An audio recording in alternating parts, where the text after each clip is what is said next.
Buenos días y bienvenidos a las entrevistas en Religión Digital. Hoy nos acompaña Josep María Carbonell. Buenos días. Buenos días, Jesús. ¿Cómo estás? Muy bien, muy bien. Bienvenido a los Madriles. A los Madriles, sí, sí. Josep María Carbonell es muchas cosas.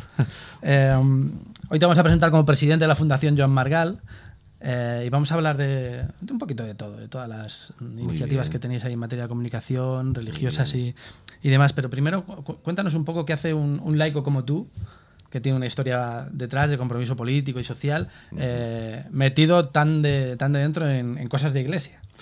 Bueno, de hecho, ha formado parte siempre de mi vida. Piensa que yo, a los 22 años, a los 21 años, en ese momento era el coordinador general del MUEC, que es la JEC, catalana, pues me eligieron para irme de secretario general internacional de la JEC mundial. Entonces yo a los 21 años me fui a París y durante 5 años me dirigí a coordinar la Pax Romana estudiantil en todo el mundo, donde estuve 5 años full time en iglesia. Cuando volví, fui primer secretario del Consejo Pastoral Diocesano con el cardenal Jubany. Yo toda mi vida he compartido lo que sería un compromiso político y cívico con una presencia también activa en la Iglesia. Porque muchas veces se habla de que la fe tiene que estar fuera de determinados ámbitos y es un error por parte de nuestra Iglesia y también por parte de ciertos sectores de la sociedad y una gran mentira. Yo siempre he entendido que ser testimonio de la buena nueva del Evangelio significa, para los laicos, vivir intensamente en el mundo. Y en mi caso, y por mi historia, también por mi historia universitaria, yo me vinculé en la clandestinidad ya, en el 75, con unos círculos que empezaban de agrupación de los socialistas catalanes. Yo tuve la suerte de tener como formador en esos años pues a Pascual Maragall, a Narcís Serra, a Isidre Molas, y Raimon Obiols, Joan Raventós. Raimon Obiols, Joan Raventós, y yo me formé cuando tenía 17 años con ellos. Y entonces mi vida ha estado muy marcado pues, por esas opciones de mis años universitarios, con lo que sería el socialismo democrático o socialdemocracia, y luego también a través del MUEC, la JEC en Cataluña, pues una militancia eclesial. Y lo he vivido sin grandes dificultades. Que no ha habido una división en tu ser, de ahora soy una cosa y ahora soy otra. ¿Me entiendes? Porque yo creo que una cosa es un proyecto político con sus limitaciones temporales que busca intentar construir la mejor de las más imperfectas sociedades, que piensa que la mejor manera de combinar libertad, justicia es pues con un modelo socialdemócrata, y otro es la fe, la Iglesia, que es un proyecto radical de vida, que te llama a pensar en otro horizonte. Son dos dimensiones muy diferentes, ¿no? Es cierto de que según qué prácticas políticas, si entrásemos ahora en una reflexión sobre el marxismo, leninismo, etcétera, yo creo que hay unas incompatibilidades de fondo, pero mi práctica durante muchos años, incluso cuando fui diputado en el Parlamento de Cataluña, como militante y como dirigente durante un tiempo del PSC, a veces lo viví con ciertas dificultades, no puedo olvidarlo, pero me gusta siempre intentar separar estos dos niveles, afirmando siempre la profunda interrelación. Yo soy un defensor que hay una relación entre religión y política, y soy un defensor de la separación entre Iglesia y Estado. Pero ciertamente tu opción política también va marcada por esta orientación de fondo que implica el ser cristiano. Te lo digo porque hay multitud de encuestas que hablan, claro, este país es un país culturalmente cristiano. El 50% de los votantes del PSOE o más se definen como cristianos, y sin embargo la visión que se da es que ser de iglesia implica ser de una determinada opción política. Sí, por un lado hay este error, yo creo, este error que a veces algunas posiciones de la Iglesia sustenta esta imagen de que ser católico implica optar por unas posiciones ideológicas concretas, pero también es cierto que en algunas ocasiones, y pienso en los últimos años de Zapatero como presidente, para los católicos se nos ha hecho muy difícil también ser socialistas. Yo lo he dicho, lo he escrito. Para los socialistas católicos hace 40 años había problemas con ciertas concepciones del marxismo como materialismo histórico y dialéctico, especialmente con el materialismo dialéctico, y hubo ese diálogo en ese momento importante. Y en los últimos años se nos hizo más difícil porque el PSOE se radicalizó en posiciones de valores que afectan en algunas ocasiones una visión profunda de la identidad cristiana. Y yo creo que esto no ha sido nada bueno para el PSOE. Esta radicalización en algunos aspectos ha sido negativo para el PSOE y ha alejado muchos posibles votantes e incluso militantes del Partido Socialista. Más en el caso de la Iglesia, para bien o para mal, se ha dado la circunstancia que hemos hecho unas diatribas intelectuales de niños de 3 años, en plan de vamos, Iglesia es el dinero, el no sé qué y el no sé cuántos, y las propuestas que se han hecho tanto de una acción política como de otra han sido muy radicales en el sentido de simplistas, cuando la fe, como tú bien dices y tú bien has demostrado durante tu trayectoria, puede estar perfectamente impregnando cualquier ámbito de la vida, incluido también. Y además es muy importante, y pienso en España, que la Iglesia sepa que su misión pasa para ayudar a unir la sociedad española. Yo estos días he estado leyendo un libro magnífico sobre el siglo XIX, la historia de España del siglo XIX, de Vicens Vives, que es un libro que ha aparecido como novedad, que había estado escondido prácticamente, y que es una lectura fascinante del XIX y de parte del XX, donde se ve cómo realmente la Iglesia, sobre todo en el XIX y en parte en el XX, fue un factor en la división de España. Se identificó con una parte de las Españas, prácticamente desde el carlismo, ¿no? Sí. La gran tarea del cardenal Tarancón, desde los años 70, esa reconciliación, fue que la Iglesia jugó un papel decisivo en la reconciliación de los españoles, ¿no? Y esto fue un activo que la Iglesia no puede perder. Y que en cierto modo hemos casi dilapidado. Yo te voy a hablar desde Cataluña, y en Cataluña esto aún se le reconoce a la Iglesia. La Iglesia tiene sus posiciones, pero la Iglesia ha jugado un papel en favor de la unidad de la sociedad catalana. Yo creo que los obispos españoles, y junto a su Iglesia, porque la Iglesia va mucho más allá de la conferencia y de los obispos, la Iglesia es mucho más grande, ¿no? Habrían de tener muy en cuenta que realmente, ahora que tenemos una sociedad bastante dividida, una sociedad que está viviendo una crisis social, económica importante, habrían de poner en su agenda prioritaria el ser un puente de unidad social en España.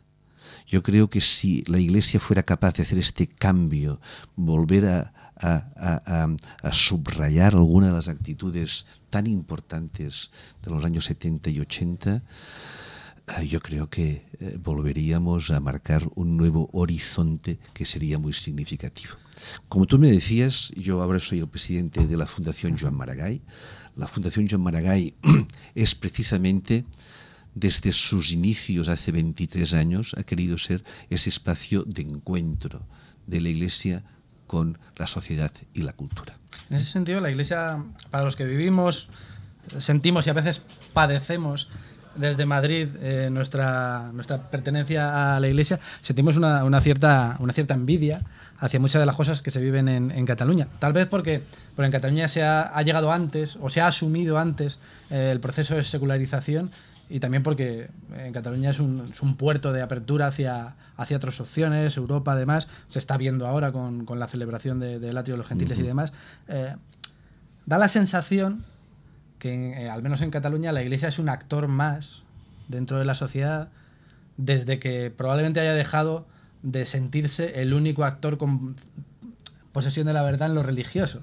En Cataluña hay bastante más presencia activa de otras confesiones, también hay un diálogo más fluido que el que podemos vivir aquí en Madrid. Eso es evidente, no sé cómo lo veis. Yo lo que veo es que en Cataluña, desde que hemos tenido siempre un sector de la Iglesia que ha sido un sector que este aspecto que yo te decía, de ser un agente de unidad y cohesión, ha sido un factor importante.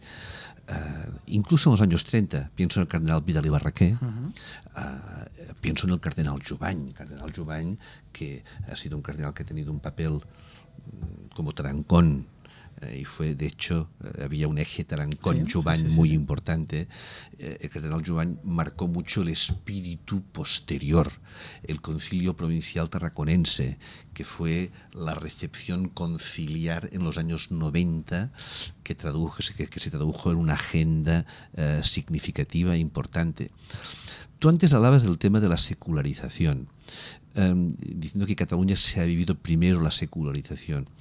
Yo no sé exactamente si esto es lo más acertado. Es cierto que nosotros, al estar tocando a Francia, de vivir muy de cerca la dinámica europea, es posible que algunos enfoques, yo siempre afirmo, lo tengo escrito, que la recepción conciliar en Cataluña fue muy intensa y la teología alemana, belga y francesa tuvo una presencia muy importante en los círculos intelectuales de nuestro país.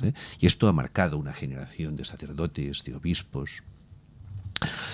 En todo caso, yo sí que creo que podemos afirmar que hay una forma de ser Iglesia en Cataluña, en comunión con la Iglesia romana, con una estrecha relación con la Iglesia española, pero que hay una forma propia. El seny. El seny, el tarannà,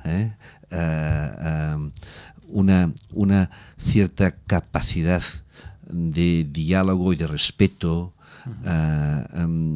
Hay una cierta forma de ser Iglesia.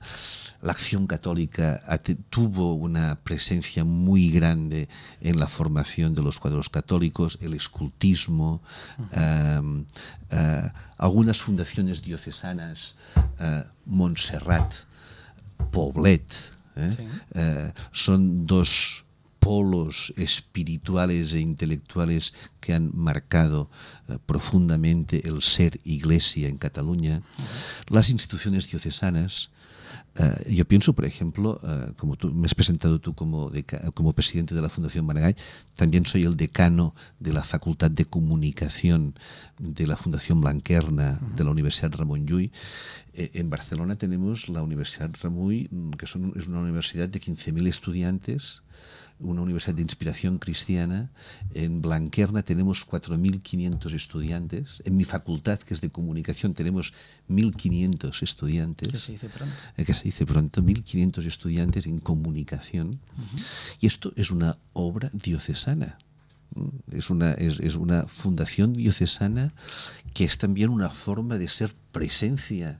Esencialmente es una forma de ser presencia en el mundo, de vivir a veces lo que llamamos la frontera, pero sabes perfectamente que la única forma de avanzar es efectivamente estar en la frontera, ir avanzando, ¿no? Ir caminando. Ir caminando. Hablemos un poco de la Fundación Joan Maragall. ¿En qué consiste? Nosotros somos una fundación bastante particular. Somos una fundación para el diálogo fe y cultura. Somos una fundación que tenemos un patronato de 12 personas que se reúne quincenalmente en el seno del patronato hacemos nuestras discusiones. Por ejemplo, llevamos 3 meses discutiendo en el patronato pues la irrupción en Cataluña del Concilio Vaticano II. Y además haciendo un conciclo sobre los textos conciliares y sobre su recepción, y que ahora va a acabar. Pero tenemos una parte de discusión en el patronato, de reflexión y de creación de pensamiento, y por otra tenemos toda una serie de seminarios, simposiums, de divulgación y publicaciones. Nosotros publicamos la colección con la editorial Cruïlla, Cristianismo y Cultura. Tenemos una serie de cuadernos sobre también la temática. Hemos ya publicado 77 libros, 100 cuadernos, y ahora somos los que dirigimos Cuestions de Vida Cristiana, esta prestigiosa revista de Montserrat, que son 3 números al año, que ha sido la revista clave de pensamiento. Por esta revista hemos llegado a un acuerdo con Montserrat, por el cual ahora la fundación llena de contenidos y Montserrat distribuye. Un acuerdo con la abadía. Por tanto, tenemos como 3 líneas: la línea de discusión, reflexión y análisis, la línea de divulgación y la línea de publicaciones. Somos una fundación que hace 23 años.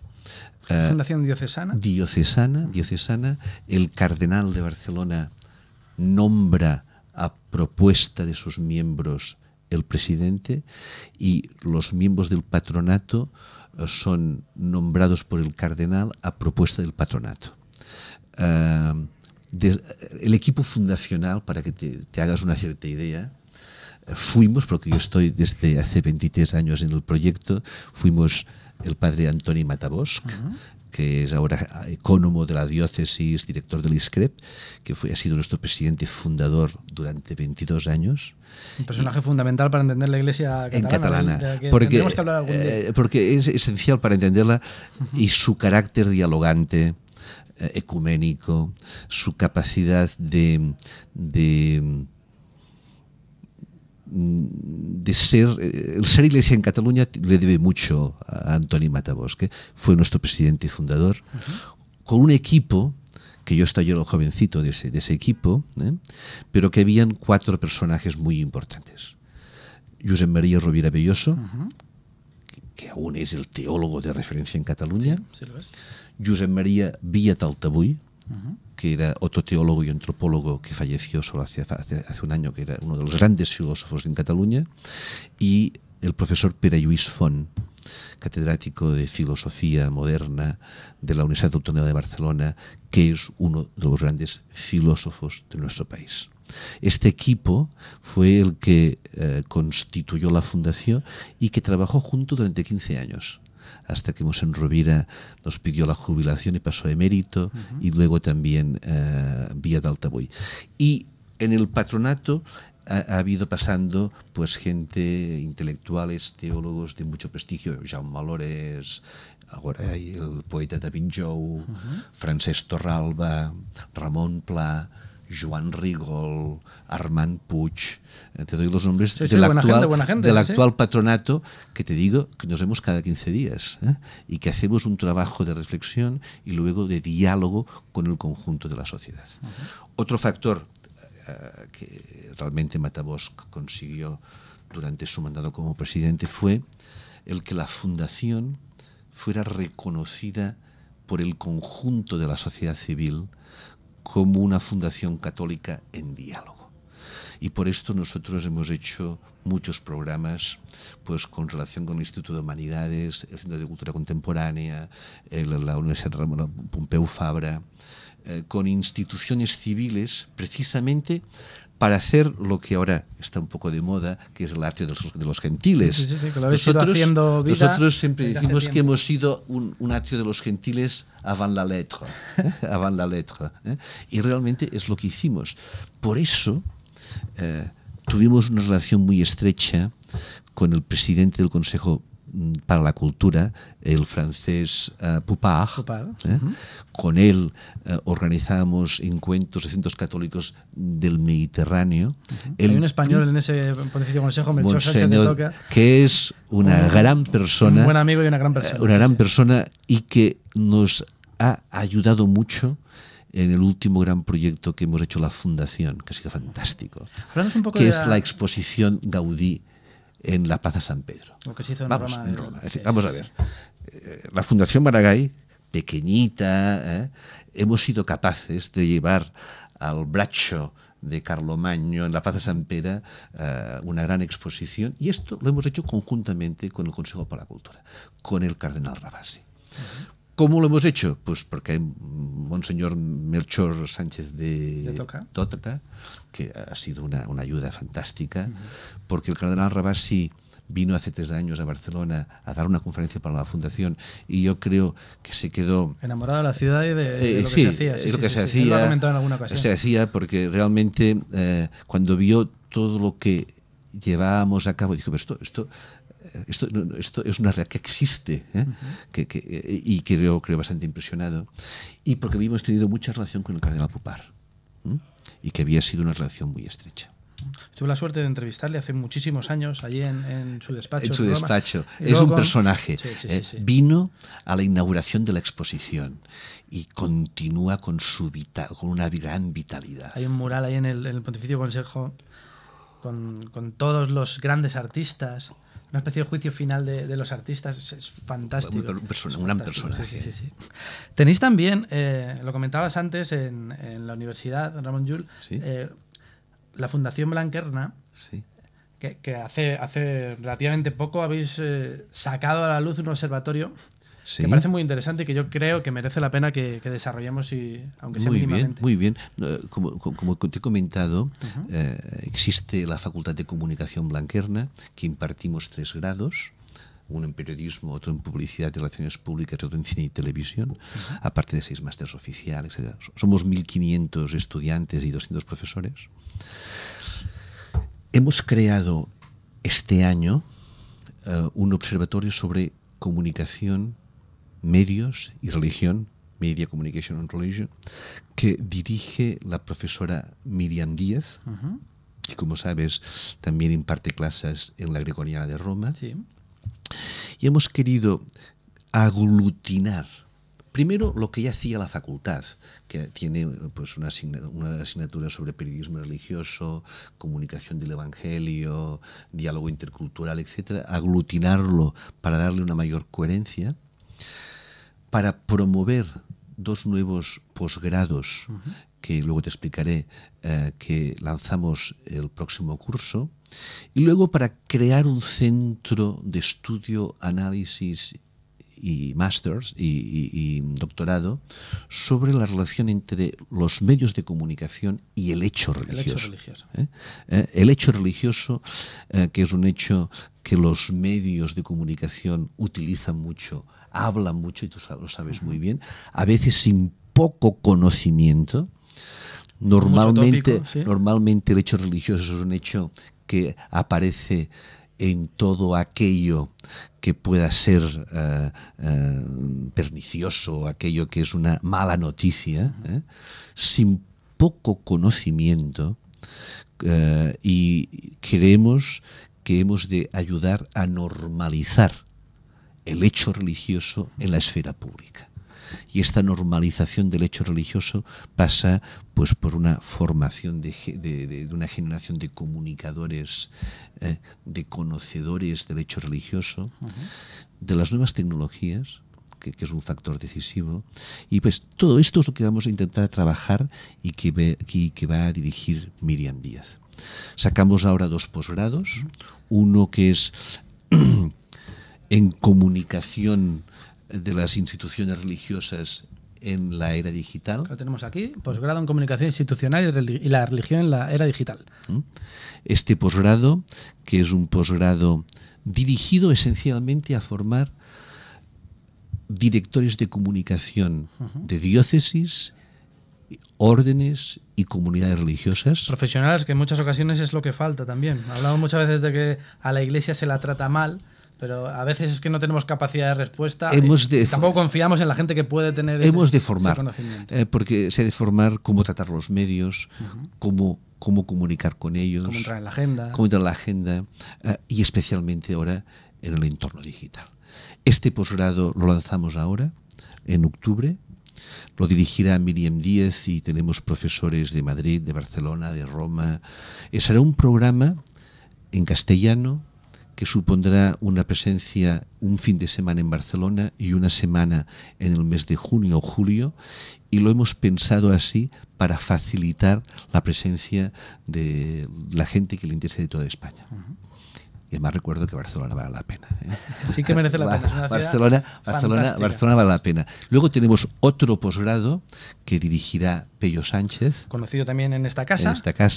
Que es más sobre educación, comunicación audiovisual, lenguaje audiovisual y religión. Para los que no lo conozcan, Pello Sánchez es un sacerdote de Barcelona que probablemente sea el número uno en cuestión de cine espiritual y en comunicación de determinados valores. El objetivo de este segundo posgrado es ayudar a los profesores de la enseñanza media a utilizar los audiovisuales en la comunicación del Evangelio y de la fe y de la religión. Porque creemos que el soporte audiovisual, el cine espiritual, puede ser un gran instrumento en la comunicación del Evangelio. Entonces, estos dos proyectos forman parte del observatorio y los lanzamos el próximo mes de octubre. Nos estamos quedando sin tiempo, pero es una lástima. Habrá que hacer algo más. Sí me gustaría que para concluir me hicieras un pequeño análisis de hacia dónde crees que vamos en el futuro. En Barcelona estamos viviendo en estos días, cuando salga la entrevista, el atrio de los gentiles. El Papa está muy interesado en esta vuelta al diálogo entre creyentes y no creyentes, en el meterse dentro de lleno en la sociedad, que yo creo que son los grandes objetivos que desde la Fundación y desde Blanquerna también tenéis. ¿Hasta qué punto eso es posible, es viable? Mira, yo me gusta mucho utilizar un concepto de nuestro Papa, un concepto que presentó cuando él era cardenal Ratzinger y que lo presentó en la Asamblea Parlamentaria de Italia, en el Congreso italiano, que es el concepto de minoría creativa. Yo comparto con él el concepto de que la Iglesia ha de asumir, especialmente en las sociedades como las nuestras, en parte secularizadas, plurales. Vieja Europa. La vieja Europa, pero un poco por todo el mundo, porque en Estados Unidos es lo mismo. Sí. Y en América Latina va siendo cada día más así. Entonces, el concepto que él lanzó de minoría creativa, es decir, la Iglesia que no busca el poder, pero que sí que busca ser influyente. Una Iglesia que quiere ser una comunidad de sentido para las personas. Y de propuesta.